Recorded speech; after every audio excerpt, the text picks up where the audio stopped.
You know, ladies and gentlemen, I got to be honest with you. I didn't think that Amandla Stenberg, or whatever her name is, pulling essentially a Colin Kaepernick was going to be on my 2024 bingo card. And yet here we are. This is exactly what we're witnessing. Amanda has decided that it's in her best interest to put out a music video, if you even want to call it that. And it has got to be one of the cringiest music videos I have ever seen in my entire life. And we all know what this music video is for. It's supposed to be clickbaity. It's supposed to be rage baity, as ironically as that is, because they call us rage baiters, but it's about oppression. It's about someone who has a white father, who is very wealthy, who drinks Starbucks every day, talking about good old oppression.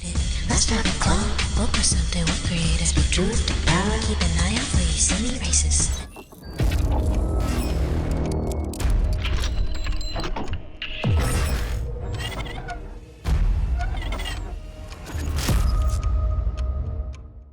Yes, ladies and gentlemen, that is exactly what we're talking about here. And again, I didn't think this was going to be on my bingo card, and yet here we are. So since I had to see this, I'm going to make you guys see it. If you're willing to hang out with me for the next few minutes and cringe together as we talk about and break down what she actually said in this video, because there's one particular part that I actually agree with. Too bad she completely ruined it. So let's get into this video, guys. But of course, before we do, if you are new here, just consider hitting that subscribe button. I would greatly appreciate it, and like the video to push us out into that YouTube algorithm. Now, how many of you do you want to, I want to ask a question. How many of you think, and you can let me know in the comments down below, that this music video was funded by Disney? How many of you think that? Because I got to be honest with you, I'm getting a sneaking suspicion that this entire debacle is just a marketing gimmick by Disney, and they absolutely funded this nonsense for a multitude of reasons. Obviously, number one, Juneteenth just happened, and Juneteenth is an opportunity for companies to virtue signal. We all know that. And then on top of that, there's been a narrative being built around the Acolyte that has to do with racism, sexism, and all that stuff. So just like previous iterations of Disney Star Wars that has been roasted to the end of time,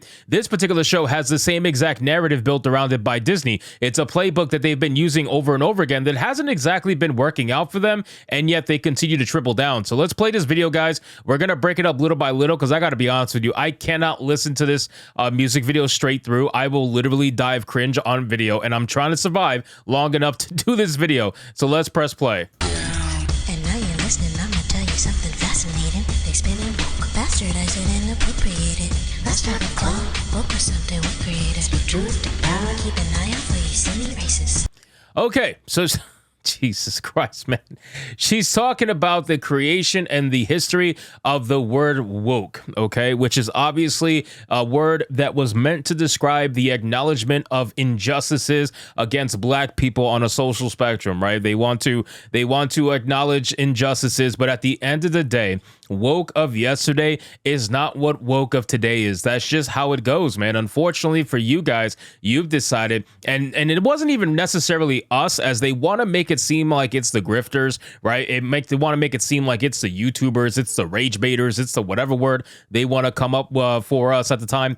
It's not us that made woke what it is, okay? You guys were utilizing that word woke a few years ago, and you were utilizing it to push all this nonsense. You even had Twitter using hashtags, hashtag stay woke on t-shirts that they would give out to employees, okay? This was before Elon Musk bought Twitter. So if Twitter was using hashtag stay woke, it was because, just like all you leftists, you guys wanted to utilize that word to push your absolute fucking debauchery and nonsense, and then we ended up co-opting it and utilizing to explain exactly what you were saying, right? So if you were describing everything as woke, and then we made videos using the word woke because that's what you were using to describe it, you can't get mad at us because we got more clicks than you did by using the word. Like, that's not how this works. You can't get jealous or envious over the fact that when we used the word, we got a lot more attention than you did. And that's the funny thing about all of this. So we were just mimicking what you were doing in the beginning. So yes, you did come up with the word woke,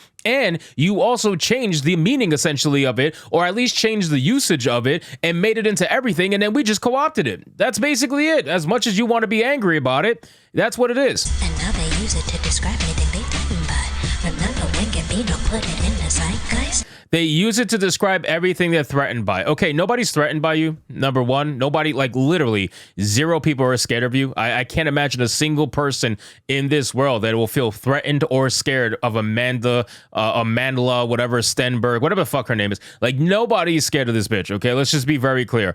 She will try to make it seem as such because she's trying to do this Afro powerful thing right now. I find it amazing that, just like I said earlier in the video, it's always the light-skinned privileged motherfuckers that want to convince everybody else that they're the most oppressed people in the world. And this will be the only time they ever wear their hair out in a fro because they have to put it on for the show. The show has to say, hey, this is a black person singing a song right now in a music video about oppression. Let's make sure we fill every single stereotype we possibly can. Let's put her in Bed-Stuy. Let's put her with an afro on. Let's make her dance like a super afro style dance or whatever the fuck. Like, they go full on with it because it is all for the show. But let's continue. It was all about the people recognizing bigotry, the power of community, not fodder for your clickbait. You talking about fodder for your clickbait, and then this music video is literally clickbait.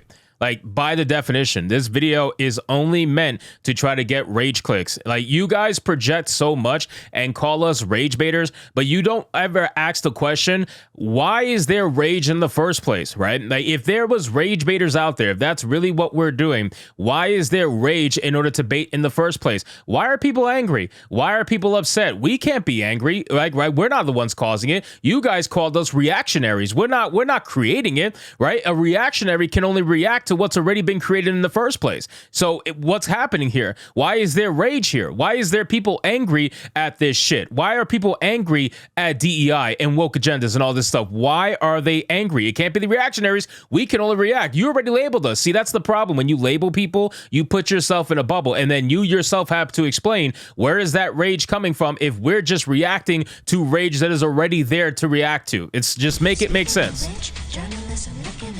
All right, so here's the part that I agree with. Listen to this part. Journalists, I'm looking at you. Did you forget it's your job to provide the truth? Spreading divisiveness, mining the metrics and data.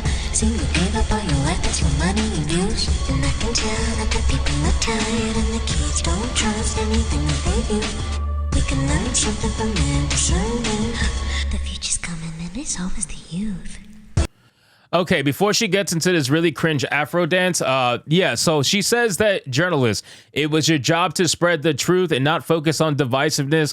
You gave up your ethics for essentially money and views. I agree with that. I agree with that 100%. We have been arguing about woke journalists for a while now. Journalists have completely given up everything it means to be a journalist because they're so focused on trying to be the next person to shill for something, right? Like, the whole reason why Alyssa Mercante is so hated right now is because she chose to omit truthful information about Sweet Baby Inc. and chose to just put in certain information that's going to make that company look better. They're trying to create a narrative around what Gamergate is. But the funny thing is, you're talking about those journalists. Meanwhile, you support those journalists. You actively support these woke-ass journalists that lie for views and clicks and everything like that. Or they purposely omit information. They are only telling a story from one side, and that's not what a journalist is supposed to be. So that's why a lot of people have an issue with her. But let's get into this cringe dance.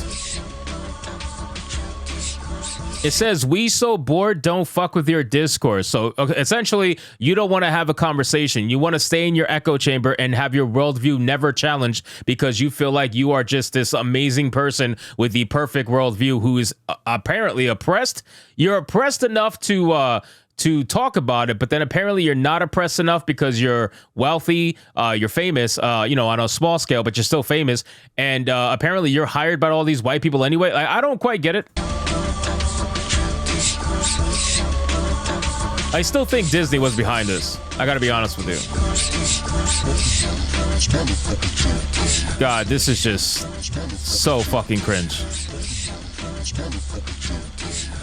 This just screams, please accept me, I swear I'm black. That's what this screams. Like, please accept me, I swear I'm black. I am dancing in front of a mural in Bed-Stuy. I have my hair fully out in an afro. I'm doing a super Afrocentric dance. Please accept me. Ignore the fact that I have a white father. Please, please, please accept me. Ignore the fact that I'm rich. I want to be with the ghetto kids, just like you guys. But I'm sick and fucking tired of suppressing my rage. 400 years of taking the bullshit to compartmentalize that my ancestors had to encase. If you You and Colin Kaepernick are literally the same. You saw Colin Kaepernick and what he did, and you're like, I'm going to be the female version of this no matter what. This is the cringiest shit I've ever seen in my entire life, and I'm so glad I made a better version that I showcased on Hypnocast last night. So if you guys missed it, go check out that stream, and don't forget, we stream every single day at 9 p.m. Eastern Standard Time. So anyway, guys, thank you so much for watching this video. Hope you did enjoy it. If you did, consider leaving me a subscribe. I would greatly appreciate it. Don't forget to like the video, comment, let me know what you thought. And I'll see you guys on the next one. Hypnotic out.